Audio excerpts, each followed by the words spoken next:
Okay, so today we're going to do something, well, a little audacious. We're going to put the entire universe on the therapist's couch, and our goal, to ask it one single, gigantic question. Why are you even here? You know, for centuries, physics has handed us this incredibly precise instruction manual for how reality works. The equations are, frankly, flawless. The predictions are spot on.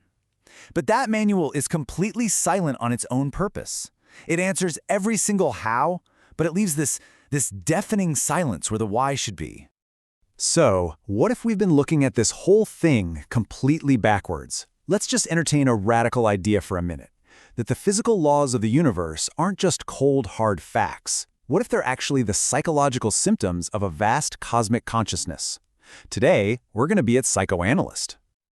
All right, so first things first, let's really nail down this problem, the missing why. We've built this incredible cathedral of modern physics, right? A total masterpiece of logic and prediction, but it feels strangely empty. It describes the mechanics of our reality perfectly, but offers zero clues as to the motivation behind any of it. I mean, really think about it.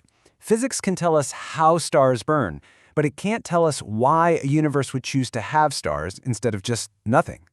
It can explain how our brains produce consciousness, but it has absolutely nothing to say about why a universe would go to all the trouble of creating little beings who can look back and question the whole setup.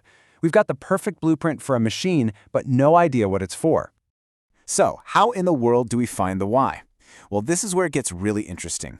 Here's the core idea. We start analyzing the physical laws themselves as psychological symptoms. We're going to put on our clinical glasses, treat the cosmos like a patient, and its physical properties, that's our case history. And what does this diagnosis reveal? It's pretty wild. First, look at the unchanging constants of nature. They're micromanaged down to an incredible precision. This suggests a kind of obsessive-compulsive disorder, a mind that's terrified of chaos, so it sets these incredibly rigid rules for itself. Then consider the fact that we exist as separate particles, separate consciousnesses, like you and me. This looks a lot like dissociative identity disorder, a unified whole that shattered itself just to escape the crushing loneliness of being the only thing in existence. And finally, you've got things like the arrow of time and black holes. They act like a form of defensive amnesia, right? These are memory blocks that prevent us from knowing the future, all to make sure the story has some suspense. So these constants, they're not just random numbers on a page. Think of them as the rules of a self-imposed game, a golden straitjacket, if you will. The speed of light isn't just a cosmic speed limit. It's a deliberate mechanism to create distance and therefore to create longing. Gravity isn't just a force. It's the universe's memory of a lost unity, this constant ache pulling it back together. And Planck's constant, it basically pixelates reality, hiding the underlying code so we can get fully lost in the game. Now, to really get to the bottom of this, to understand our patient, we have to go back to the original trauma. And that trauma happened before the beginning, at time equals 0.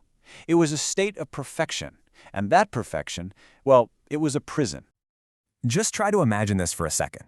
A being that knows absolutely everything, past, present, and future. Every story has already been told. Every song has been sung. There's no room for surprise, no possibility of discovery. You know, information theory tells us that information is just the reduction of uncertainty. So, a state of total certainty contains exactly zero information. It's like a hard drive that's both completely full and totally empty at the same time. This is the prison of omniscience. And that right there, that is the ultimate paradox. At t equals 0, the cosmic mind had absolute freedom. It contained every single possibility. But because it was everywhere and everything, it couldn't go anywhere or do anything. Absolute freedom created absolute paralysis. It was this frozen, static state of pure potential, with no actual experience. So this completely flips the script on what the Big Bang actually was. It wasn't an act of creation out of nothing. It was a desperate act of self-limitation, a conscious choice to shatter perfection, to introduce limits, to forget, all just to feel something, anything. It was an escape. But this brings up a huge, maybe even uncomfortable question, right? If the universe is a game designed by some cosmic mind, why did it include so much suffering? Why would you design a game with pain and evil and death? Well, the answer is because a game without friction, without any real stakes, isn't a game at all. Think about pain from a systems perspective. It's not a punishment. It's a feedback mechanism. It's a high-priority alert that screams, hey, the current path is leading to system damage. A creature that can't feel pain would just wander into a fire without even noticing. Pain is a harsh teacher for sure, but it's a necessary guide for learning and survival. Okay, so what about evil? That's a big one. This framework sees it not as some malevolent force, but as a kind of mathematical trap. In any complex system, there are always going to be choices that benefit one person in the short term, but really harm the whole group. Think of the classic prisoner's dilemma. These are the valleys in the moral landscape. And without those valleys, the mountains of courage and compassion and sacrifice, they just wouldn't have any meaning. And that brings us to the final piece: death.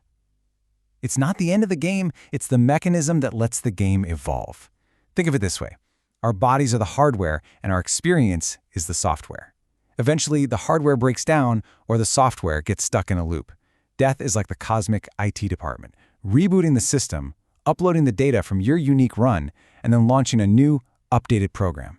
It's how the universe avoids getting stuck in evolutionary cul-de-sacs. And this is where it all comes together. This is the end game.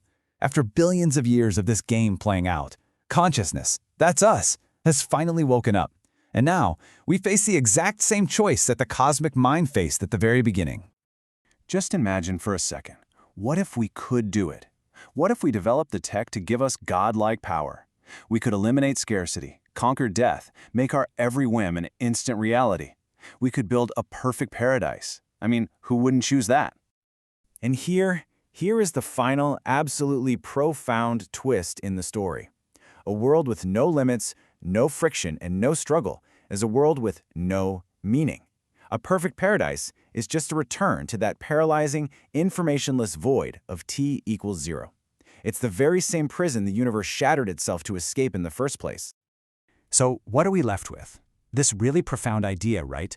The goal isn't to escape our limitations, but to embrace them. The struggle, the longing, the pain, the imperfection, these aren't bugs that need to be fixed. They're the very features that give existence its texture, its beauty, and its meaning. The ultimate act of enlightenment isn't to become a god, but to fully and lovingly choose to be human,